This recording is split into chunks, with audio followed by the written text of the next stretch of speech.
Hai, kenalkan nama saya si Pito Padisenggang. Channel ini dibuat karena gabut aja, soalnya gue pengangguran sih.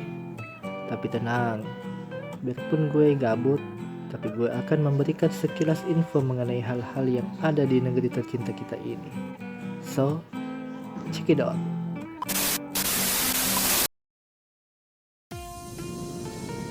Hai Sobat Alam, kali ini si Pito Padisenggang akan membahas mengenai gosip tetangga.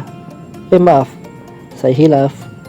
Maksudnya akan membahas gunung tertinggi di Sulawesi Tenggara, yaitu Gunung Mekonga dengan ketinggian 2620 mdpl atau 9154 kaki. Kaki manusia ya, bukan kaki 1000, apalagi kaki jerapah. Dengan ketinggian 2620 mdpl, Gunung Mekonga berhasil merebut gelar atap Sulawesi Tenggara dari kandidat-kandidat lainnya. Congratulations.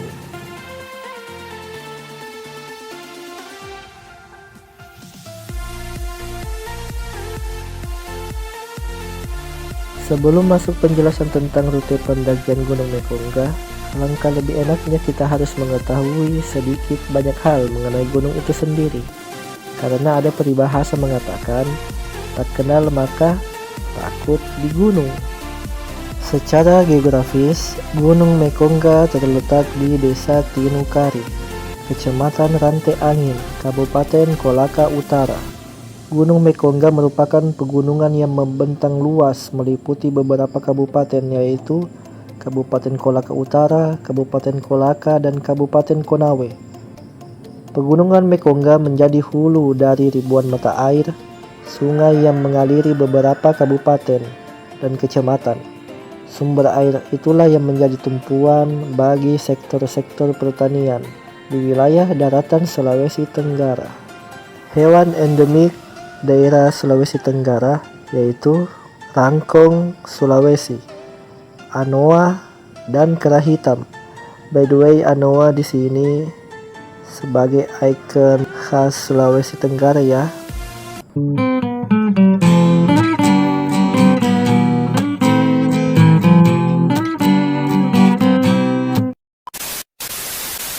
Nama Mekonga itu berasal dari apa? Berasal dari mana? Berasal dari siapa? Atau apalah sebutannya. Dari artikel-artikel yang saya baca, ada dua yang saya akan rangkum. Yang pertama, nama Mekonga diambil dari nama suku tertua di Sulawesi Tenggara, yakni suku Mekonga, yang merupakan penghuni pertama wilayah daratan Sulawesi Tenggara. Itu yang pertama.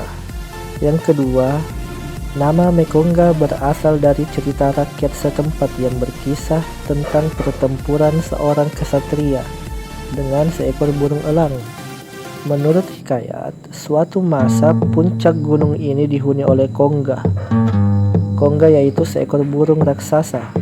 Para penduduk sering resah karena sang burung sering membuat onar dan mengganggu kehidupan rakyat. Kemudian tampillah seorang bangsawan gagah berani yang berhasil menewaskan burung raksasa tersebut. Sebagai hadiahnya, raja setempat menikahkan putrinya dengan si bangsawan, dan untuk mengenang jasa besar itu, kawasan tersebut diberi nama Mekonga. Bagi para pendaki, pendakian ke Gunung Mekonga memiliki estimasi waktu 5-7 hari. Itu sudah termasuk pulang pergi. Mengapa demikian?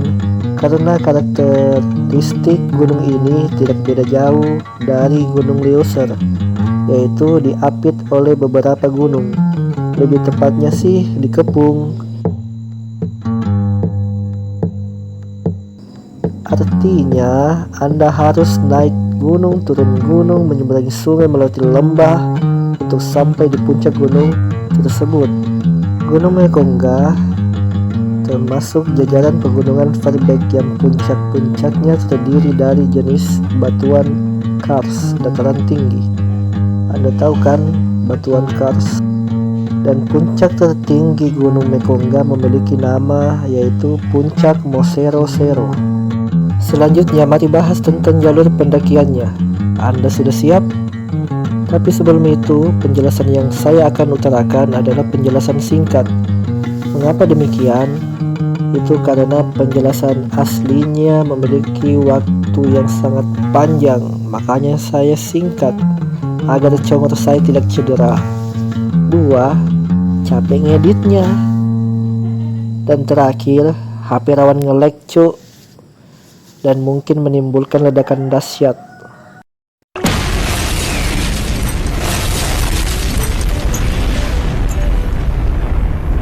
Siap? Inilah penjelasan secara singkat, padat, jelas, berbobot, berotot, berotak. Alright baby, let's go.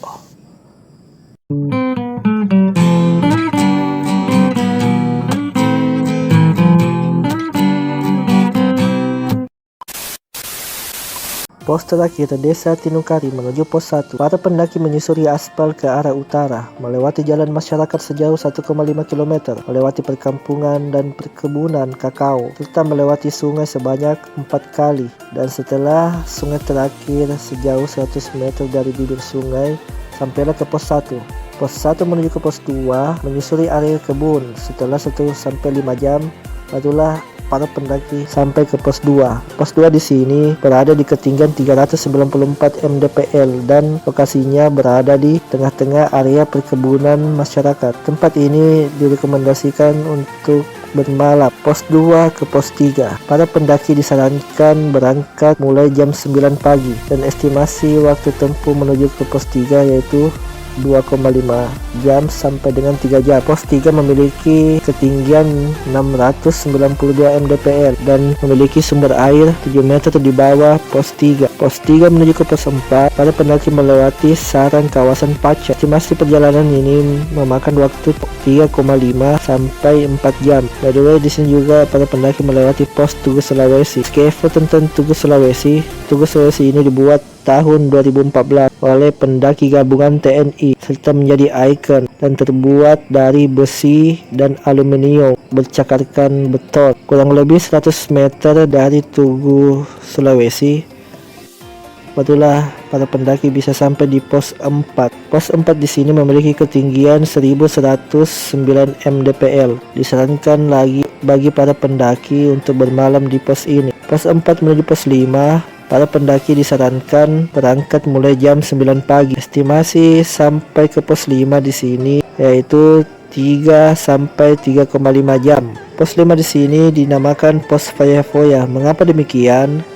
Karena bagi para pendaki yang telah sampai di puncak dan ingin kembali menuju kota, menuju rumah mereka, setibanya di pos 5 mereka di sini menghabiskan logistik mereka. Itulah yang disebut foya-foya. Foya-foyanya para pendaki. Pos 5 menuju pos 6 memakan waktu 4 jam lebih. Pos 6 di sini disebut juga sebagai Danau Coca-Cola. Memiliki ketinggian 1890 mdpl dan suhu di pos ini 20 derajat Celcius sebagai suhu tertingginya dan terendahnya ialah 15 derajat Celcius. Di pos ini diwajibkan atau direkomendasikan bagi para pendaki untuk menginap lagi. Pos 6 ke pos 7 disarankan bagi para pendaki untuk bangun jam 8 pagi dan siap-siap untuk melanjutkan perjalanan. 15 menit dari pos 6, para pendaki akan tiba di pintu gerbang hutan lumut. Medan di sini antara 30 derajat sampai 40 derajat. Perjalanan menuju ke pos 7 memakan waktu kurang lebih 2,5 jam. Pos 7 di sini memiliki ketinggian 2392 mdpl dan suhu rata-rata di sini ialah 15 derajat Celcius sampai 10 derajat Celcius. Dan pos 7 ini memiliki nama yaitu pos Batu Meriam. Pos 8 memiliki ketinggian 2520 mdpl dan memiliki suhu 10 derajat Celcius sampai dengan 15 derajat Celcius. Dan pos 8 menuju puncak memiliki miringan antara 60 derajat sampai 70 derajat dan estimasi kurang lebih 30 menit barulah sampai di puncak. Alright baby, you puas? Kalau tidak, lo aja yang kesana. Akhir kata, bye bye. Tapi sebelum itu, Jika Anda menyukai video ini, di like lah. Jika tidak, dislike saja. Saya menyediakan kolom komentar di bawah. Jadi, silakan ngebacot. Dan jika Anda ingin subscribe, subscribe lah. Karena subscribe itu itu punya orang lain ya. Karena subscribe itu pilihan kalian. Jadi, bye-bye again.